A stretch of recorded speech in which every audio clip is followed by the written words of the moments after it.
ಮುಂದುವರಿಯೋದಕ್ಕಿಂತ ಮುಂಚೆ ಚಾನಲ್ಗೆ ಹೊಸಬ್ರಾಗಿದ್ರೆ ಸಬ್ಸ್ಕ್ರೈಬ್ ಮಾಡ್ಕೊಳ್ಳಿ ಅಂಡ್ ವಿಡಿಯೋ ಇಷ್ಟ ಆಯ್ತು ಅಂದ್ರೆ ಡೆಫಿನೆಟ್ಲಿ ಒಂದು ಲೈಕ್ ಕೊಟ್ಟು ಕಂಟಿನ್ಯೂ ಮಾಡಿ. ಎಲ್ರಿಗೂ ನಮಸ್ಕಾರ. ಇಂದು ನಾವು ಬಹುನಿರೀಕ್ಷಿತ ಕೂಲಿ ಚಿತ್ರದ ಟ್ರೇಲರ್ ಬಗ್ಗೆ ಸ್ವಲ್ಪ ಆಳವಾಗಿ ಮಾತಾಡೋಣ. ಲೋಕೇಶ್ ಕನಗರಾಜ್ ಮತ್ತೆ ಸೂಪರ್ ಸ್ಟಾರ್ ರಜನಿಕಾಂತ್, ಈ ಕಾಂಬೋ ಮೇಲೆ ನಿರೀಕ್ಷೆಗಳು ಸಹಜವಾಗಿಯೇ ಭಯಂಕರ ಜಾಸ್ತಿ ಇದೆ. ಹೌದು, ತುಂಬಾನೇ ಇದೆ. ಇದರ ಇನ್ನೊಂದು ವಿಶೇಷ ಅಂದ್ರೆ ಇಂಡಿಯಾದ ಬೇರೆ ಬೇರೆ ಇಂಡಸ್ಟ್ರಿಯಿಂದ ದೊಡ್ಡ ದೊಡ್ಡ ಸ್ಟಾರ್ಸ್ ಎಲ್ಲ ಒಂದೇ ಸಿನಿಮಾದಲ್ಲಿ ಬರ್ತಿದ್ದಾರೆ. ಅದೇ ನಮ್ಮ ಕನ್ನಡ ಟ್ರೇಲರ್ ಸ್ವಲ್ಪ ಲೇಟಾಗಿ ಬಂತು ಅಂದ್ರೂ ಅದರ ಬಗ್ಗೆ ಮಾತಾಡಿ ಅಂತ ತುಂಬಾ ಜನ ಕೇಳಿದ್ರು. ಸೊ ಹೈಪ್ ಎಷ್ಟಿದೆ ಅಂತ ಗೊತ್ತಾಗುತ್ತೆ ನೋಡಿ. ಖಂಡಿತ. ಹಾಗಾದ್ರೆ ಇನ್ನು ತಡ ಮಾಡೋದು ಬೇಡ. ಈ ಟ್ರೇಲರ್ನಲ್ಲಿ ಏನೇನಿದೆ, ಏನೆಲ್ಲ ನಿರೀಕ್ಷೆ ಹುಟ್ಟಿಸಿದೆ, ಒಟ್ಟಾರೆ ಅನಿಸಿಕೆ ಏನು ಅಂತ ನೋಡೋಣ. ಸರಿ, ಟ್ರೇಲರ್ ನೋಡಿದಾಗ ಆಕ್ಚುಲಿ ಲೋಕೇಶ್ ಅವರ ಸಿಗ್ನೇಚರ್ ಸ್ಟೈಲ್ ಇದೆ, ಆ ಮಾಸ್ ಎಲಿವೇಶನ್ಸ್ ಕಾಣಿಸ್ತೆ. ಆದರೆ ಅವರ ಹಿಂದಿನ ಸಿನಿಮಾಗಳು ಸ್ಪೆಷಲಿ ವಿಕ್ರಮ್ ಒಂದು ಬೆಂಚ್ ಮಾರ್ಕ್ ಸೆಟ್ ಮಾಡಿತ್ತಲ್ವಾ, ಆ ಲೆವೆಲ್ಗೆ ಹೋಲಿಸಿದ್ರೆ ತಕ್ಷಣಕ್ಕೆ ಆ ವಾವ್ ಫ್ಯಾಕ್ಟರ್ ಏನೋ ಸ್ವಲ್ಪ ಕಡಿಮೆನಾ ಅನಿಸ್ತು ನನಗೆ. ಹೌದು, ಅದು ಅರ್ಥ ಆಗುತ್ತೆ. ಬಹುಶಃ ನಾವು KGFನ ಆ ವೈಲೆನ್ಸ್ ಸೀನ್ ತರ ಏನೋ ಒಂದು ಪೀಕ್ ಮೂಮೆಂಟ್ ಎಕ್ಸ್ಪೆಕ್ಟ್ ಮಾಡಿದ್ವಾ, ಅದಕ್ಕಿರ್ಬೋದು. ಅದನ್ನ ಮಾತ್ರ ಟ್ರೇಲರಲ್ಲಿ ಕೊಟ್ಟಿಲ್ಲ. ನಿಮ್ಮ ಅನಿಸಿಕೆ ಸರಿ. ಲೋಕೇಶ್ ಅವರು ಅಂದ್ರೆ ಸೂಪರ್ ಸ್ಟಾರ್ಗಳನ್ನ ಒಂಥರ ಹೊಸದಾಗಿ ತೋರಿಸೋದ್ರಲ್ಲಿ ಅವರ ಮೇಕಿಂಗ್, ರೈಟಿಂಗ್ ಅದರಿಂದ ತುಂಬಾ ಫೇಮಸ್ ಆಗಿದ್ದಾರೆ. ಹೌದು. ಆಮೇಲೆ ಈಗ LCU ಬೇರೆ, ಲೋಕೇಶ್ ಸಿನಿಮ್ಯಾಟಿಕ್ ಯೂನಿವರ್ಸ್. ಹೌದು, LCU ಫ್ಯಾಕ್ಟರ್. ಹೌದು, ಅದರ ನಂತರ ನಿರೀಕ್ಷೆ ಇನ್ನೂ ಜಾಸ್ತಿಯಾಗಿದೆ. ಸೊ ಟ್ರೇಲರ್ನಲ್ಲಿ ಆ ಒಂದು ತಕ್ಷಣದ ಹೈ ಪಾಯಿಂಟ್ ಇಲ್ದಿರೋದು ಬಹುಶಃ ಸಿನಿಮಾದ ಕ್ಯೂರಿಯೋಸಿಟಿ ಉಳಿಸೋಕೆ ಮಾಡಿದ ಒಂದು ಏನೋ ಪ್ಲಾನ್ ಇರಬಹುದು ಅಲ್ವಾ? ಖಂಡಿತ, ಅದೊಂದು ಸ್ಟ್ರಾಟಜಿ ಇರಬಹುದು. ಆಮೇಲೆ ರಜನಿ ಅವರ ಒಂದು ಡೈಲಾಗ್, ಅವನು ನಿನ್ಗೆ ಅಪ್ಪ ಆಗಿರ್ಬೋದು, ಆದ್ರೆ ಅವನು ನನ್ನ ಗೆಳೆಯ ಅಂತ. ಹೌದು. ಅದು ಕೇಳ್ದಾಗ ಕಥೆಯಲ್ಲಿ ಫ್ರೆಂಡ್ಶಿಪ್, ರಿಲೇಶನ್ಶಿಪ್, ಕಾನ್ಫ್ಲಿಕ್ಟ್ ಇರ್ಬೋದೇನೋ ಅಂತ ಒಂದು ಸಣ್ಣ ಸುಳಿವು ಸಿಕ್ತು. ನಿಜ. ಇನ್ನೊಂದು ಗಮನಿಸಿದ್ದು ಅಂದ್ರೆ ಟ್ರೇಲರ್ನ ಆಲ್ಮೋಸ್ಟ್ ಒಂದು 75% ಭಾಗ ಬರೀ ಕ್ಯಾರೆಕ್ಟರ್ ಇಂಟ್ರೊಡಕ್ಷನ್ ಅಷ್ಟೇ. ಹೌದು, ಎಷ್ಟು ಜನ. ತಮಿಳಿಂದ ರಜನಿಕಾಂತ್, ಸತ್ಯರಾಜ್, ಶ್ರುತಿ ಹಾಸನ್, ಆದ್ರೆ ತೆಲುಗಿಂದ ನಾಗಾರ್ಜುನ ಇದ್ದಾರೆ. ಮೇ ಬಿ ಮೈನ್ ವಿಲನ್ ಇರ್ಬೋದೇನೋ. ಹೌದು, ಆ ಲುಕ್ ನೋಡಿದ್ರೆ ಹಾಗೆ ಅನ್ಸುತ್ತೆ. ಮಲಯಾಳಮಿಂದ ಸೋಬಿನ್ ಸಹೀರ್, ಹಿಂದಿಯಿಂದ ಅಮೀರ್ ಖಾನ್ ಒಂದು ಕ್ಯಾಮಿಯೋ ತರ, ಆಮೇಲೆ ನಮ್ ಕನ್ನಡದಿಂದ ಉಪೇಂದ್ರ ಕಲೀಶ ಪಾತ್ರದಲ್ಲಿ ಉಪ್ಪಿ ಸರ್. ಮತ್ತೆ ಸರ್ಪ್ರೈಸಿಂಗ್ ಆಗಿ ರಚಿತಾರಾಮ್ ಕೂಡ ಇದ್ದಾರೆ. ಹೌದು, ಅದು ಅನಿರೀಕ್ಷಿತವಾಗಿತ್ತು. ಈ ದೊಡ್ಡ ಸ್ಟಾರ್ ಕಾಸ್ಟ್ ಇದೆಯಲ್ಲ, ಇದು ಬರೀ ಪ್ಯಾನ್ ಇಂಡಿಯಾ ಅಟ್ರಾಕ್ಷನ್ ಅಲ್ಲ ಅಂತ ನನ್ಗನ್ಸುತ್ತೆ.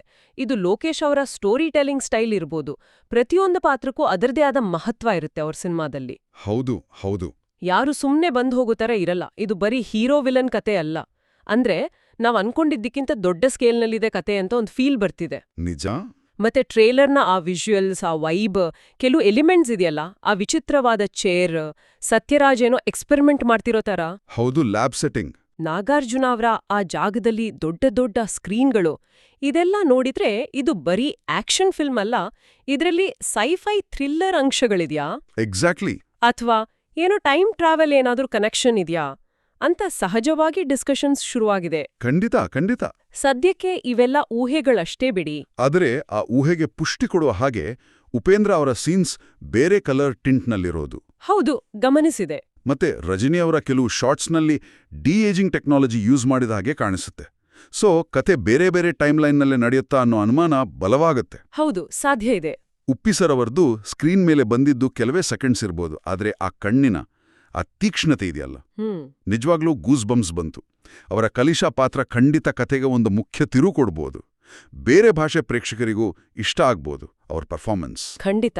ರಚಿತಾರಾಮ್ ಪಾತ್ರದ ಬಗ್ಗೆ ಜಾಸ್ತಿ ರಿವೀಲ್ ಮಾಡಿಲ್ಲ, ಆದ್ರೆ ಅವರು ಕೂಡ ಏನಾದ್ರೂ ಇಂಪಾರ್ಟೆಂಟ್ ಟ್ವಿಸ್ಟ್ ಕೊಡ್ಬೋದೇನೋ.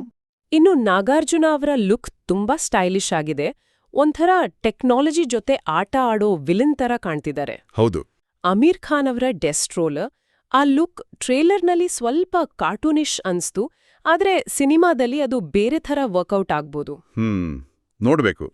ಇನ್ನು ಸೋಬಿನ್ ಸಹೀರ್, ಆ ಮೊನಿಕಾ ಹಾಡಿನ ಸ್ಟೆಪ್ಸ್, ಆ ಎನರ್ಜಿ, ಅದು ಅಷ್ಟಕ್ಕೇನೆ ವೈರಲ್ ಆಗಿದೆ. ಹೌದು, ತುಂಬಾ ಕ್ಯಾಚಿಯಾಗಿದೆ ಅದು. ಇವೆಲ್ಲದರ ಜೊತೆಗೆ ಅನಿರುದ್ಧ್ ಮ್ಯೂಸಿಕ್, ಅವರ ಮ್ಯೂಸಿಕ್ ಚಿತ್ರದ ಪವರ್ ಹೌಸ್ ಆಗೋದ್ರಲ್ಲಿ ಡೌಟೇ ಇಲ್ಲ. ಹಾಡುಗಳು, ಬ್ಯಾಕ್ಗ್ರೌಂಡ್ ಸ್ಕೋರ್ ಈಗಾಗ್ಲೇ ಟ್ರೆಂಡಿಂಗ್ನಲ್ಲಿದೆ. ಖಂಡಿತ. ಥಿಯೇಟರ್ ಎಕ್ಸ್ಪೀರಿಯನ್ಸ್ ಸಖತ್ತಾಗಿರತ್ತೆ, ಅದ್ರಲ್ಲಿ ಸಂಶಯವೇ ಇಲ್ಲ. ಆದ್ರೆ ಒಂದು ವಿಷಯ ಹೇಳಲೇಬೇಕು. ಜೈಲರ್ ಕನ್ನಡ ಡಬ್ಬಿಂಗ್ ತುಂಬಾ ಚೆನ್ನಾಗಿತ್ತು, ಸಕ್ಸಸ್ ಕೂಡ ಆಯ್ತು. ಹೌದು, ತುಂಬಾ ನ್ಯಾಚುರಲ್ ಆಗಿತ್ತು. ಆದ್ರೆ ಕೂಲಿ ಕನ್ನಡ ಟ್ರೇಲರ್ನ ಡಬ್ಬಿಂಗ್ ಅದಕ್ಕೆ ಹೋಲ್ಸಿದ್ರೆ, ಅಂದ್ರೆ ಆ ಶುರುವಿನ ಡೈಲಾಗ್ ಎಲ್ಲ ಮೂಲದ ಪಂಚ್ ತಲುಪಿಸೋದಲ್ಲಿ ಸ್ವಲ್ಪ ಹಿಂದೆ ಬಿತ್ತ ಅನ್ನಿಸ್ತು. ಓಕೆ.